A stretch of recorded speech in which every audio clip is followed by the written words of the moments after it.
Vores energiniveau bliver også påvirket af solen. Det er fordi,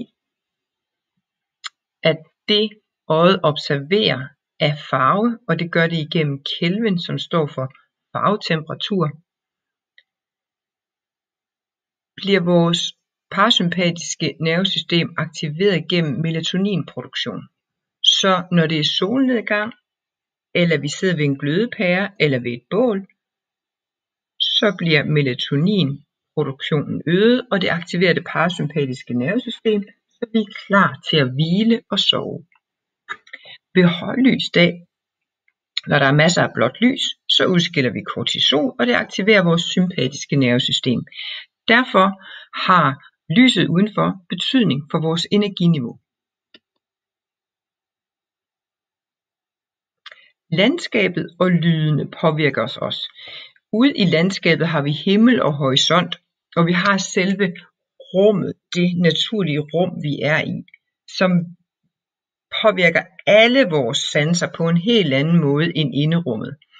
Dels er uderummet meget mere levende, der er mere uforudsigelige lyde, der er skiftende lys.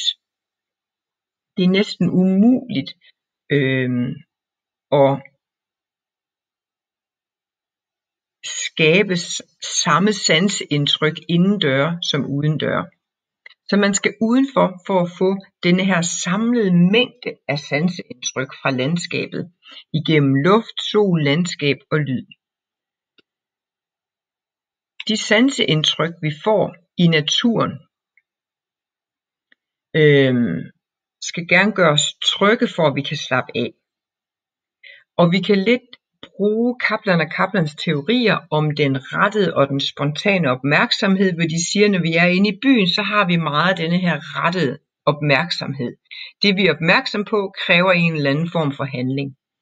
Ude i naturen, der har vi mere en spontan opmærksomhed. Det vi ser, stiller ikke nogen krav til os. Vi kan ikke ændre så meget på naturen. Vi skal ikke reagere en masse. Vi kan bare have en spontan opmærksomhed, uden der skal skabes handling.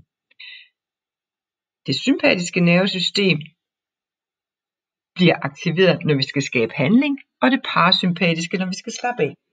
Derfor kan naturen facilitere til mere aktivitet i det parasympatiske nervesystem, fordi vi ikke skal noget ude i naturen. Derudover er der også fascinationen, fraktalerne og det bare at være. I forhold til fascinationen, det at se noget smukt og imponerende, vi tænker, wow, kan vi næsten fornemme, hvordan hjernen bare tømmes for alle andre tanker. Synsindtryk, der overvælder os, og måske er det understøttet af høresansen og lugtesansen og den taktile sans. Man kan også her inddrage nogle af miljøpsykologernes, det her det er så Roger Ulrichs teorier. Han startede med at lave en aesthetic affective theory, det vil sige det, at vi så noget smukt og æstetisk, det gjorde, at det påvirkede vores følelser og fremkaldte positive følelser i os. Det har han så lavet om til en stress reduction theory, det vil sige, at det, at vi får fremkaldt de her positive følelser, det reducerer vores stressniveau. Så på den måde får man sænket sin sympatiske aktivitet. Så ved at se noget smukt og imponerende i naturen, sænker vi den aktiviteten i det sympatiske nervesystem. Så er der fraktalerne, som jo er naturens geometri, og den påvirkes jo igennem synssansen, og den giver tryghed. Og tryghed er sådan en forudsætning for aktivering af det parasympatiske nervesystem. Så det er bare at være. Naturen stiller ikke nogen krav til os.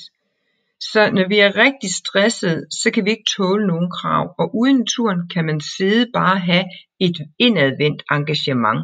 Og så kan man lige så stille bygge det op, så kan naturen danne rammer for, at man lige så stille kan få et mere udadvendt engagement til et deltagende engagement til et ledende engagement.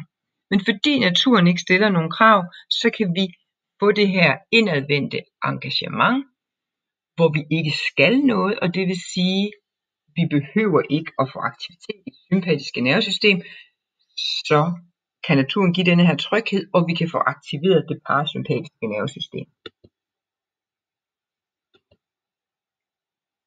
Rummet ude i naturen. Det er vigtigt at være opmærksom på, hvad det er, rummet faciliterer til, og man kan godt dele det op i 8 forskellige naturtyper, og det kan man kigge lidt på, når man skal ud i naturen.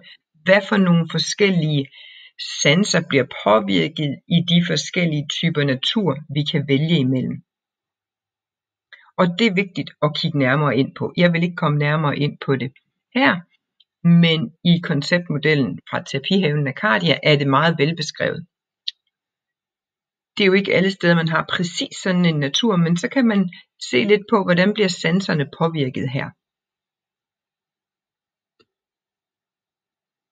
Lydene, jamen naturlige lyde, rytmer fra træer, vand, bæk, bølger, fuglesang, det kan aktivere det parasympatiske nervesystem. Det er vist igennem rigtig mange forskellige studier, også hvor man bare har været inde i et lukket rum og ikke haft andre stimuli lige præcis den lyd.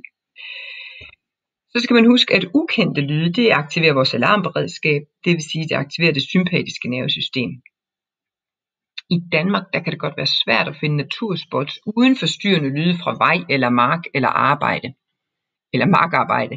Så kig godt på det sted, I er, og se, hvordan man ligesom kan minimere ukendte lyde, der kunne aktivere det sympatiske nervesystem. Og så er det vigtigt også at huske, at det er præferencerne, der har betydning for, om man opfatter lydene som afslappende.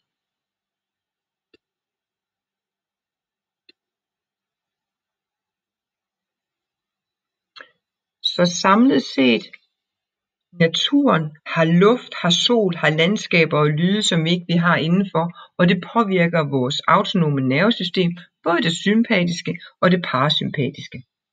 Der er hele tiden sådan en interaktion i vores sansesystem.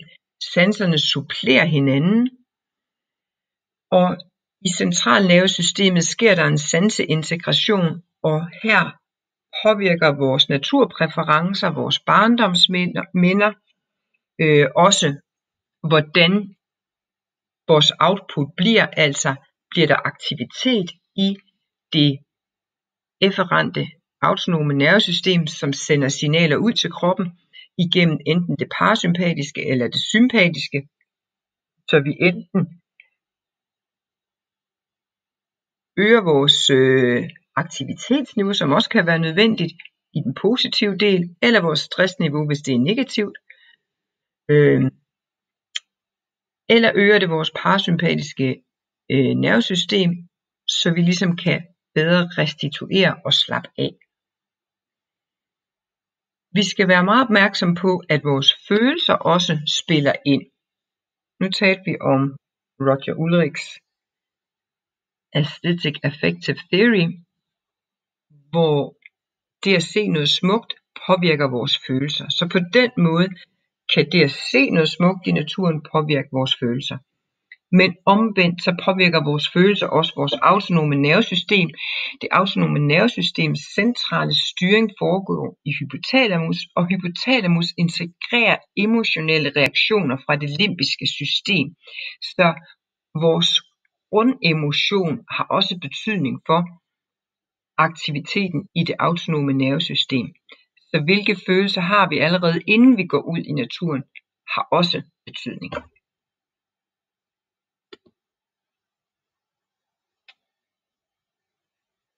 Men samlet set har naturen nogle virkningsmekanismer, vi ikke kan opnå indenfor, og hvis vi bevidst kan skrue på de forskellige elementers påvirkning i vores sanseapparat, så kan vi facilitere til at aktivere det autonome nervesystem hensigtsmæssigt.